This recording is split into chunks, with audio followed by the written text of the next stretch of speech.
agent confesses on his deathbed. He says, "I killed Princess Diana." This was published June 19th, 2017.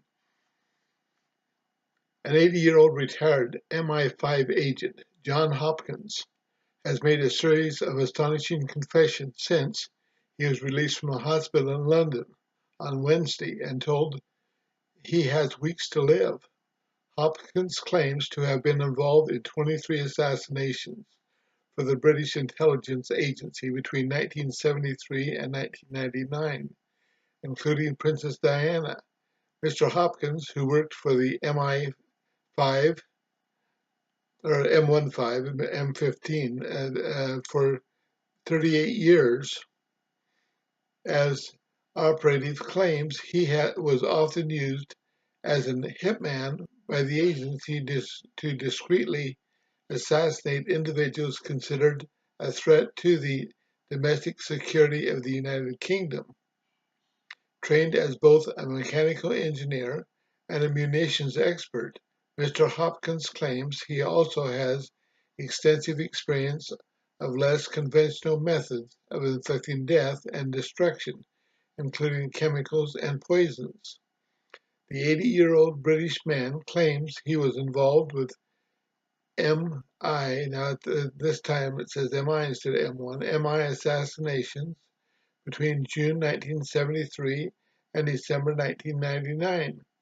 During a period, he says, the MI5 operated with less external oversight. Hopkins says he was part of a cell of 7 operatives who were trusted to carry out political assassinations across the United Kingdom. Most victims were politicians, activists, journalists, and union leaders. Mr. Hopkins says Princess Diana is unique among his victims, as she is the only female he ever assassinated, as well as the only royal. She is also the only victim that the royal family themselves ordered to be taken out. Banned worldwide, Princess Diana documentary, Unlawful Killing, you must see this. He claims to feel ambivalent about Princess Diana's death. On the one hand, Diana was a beautiful, kind-hearted woman who did not deserve to have her life cut short. But according to Mr. Hopkins, she was also placing the British crown at risk. Anyway,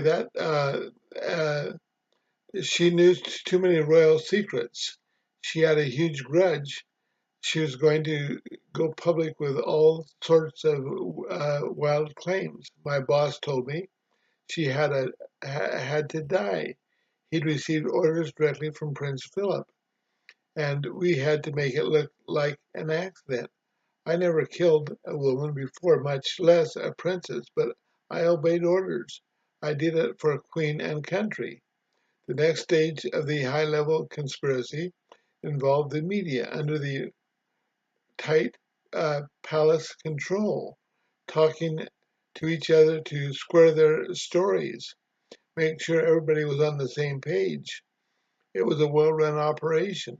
British journalists all answered to editors, who answer to oligarchs, who all want knighthoods from the crime family at Buckingham Palace. There is no free press in Britain, said Mr. Hopkins. We got away with murder. The 80-year-old spending his final weeks at home said he expects to be taken into custody following his admissions, but says, I can't say that I care an awful lot. Hopkins explained that any investigation into the affair would take forever and be very complicated because there are few written records around secret MI5 activities, and most of my colleagues are already dead. The most important witness in the case, Mr. Hopkins' boss, died of a heart attack in the early 2000s, and the alleged ringleader, Prince Philip, will never be charged with anything, of course. Queen Elizabeth ordered Princess Diana's murder, says Diana's best friend. If if Prince Philip ever let himself be analyzed by a psychiatrist, I'm sure he'd be diagnosed as a psychopath. He has all the dark triad traits. Also, why he didn't refuse the job or expose the plot at the time, he explained. MI5 agents swear allegiance to the crown. We can't be impartial when it comes to the royal family. At best, I would have been done for treason. At worst, Philip would have designed a grisly fate for me. And that's the end of it. Just click below to read this for yourself. But this is very revealing about Princess Diana's death, and it sounds pretty real to me. God bless each one of you. Stay safe. Thank you so much.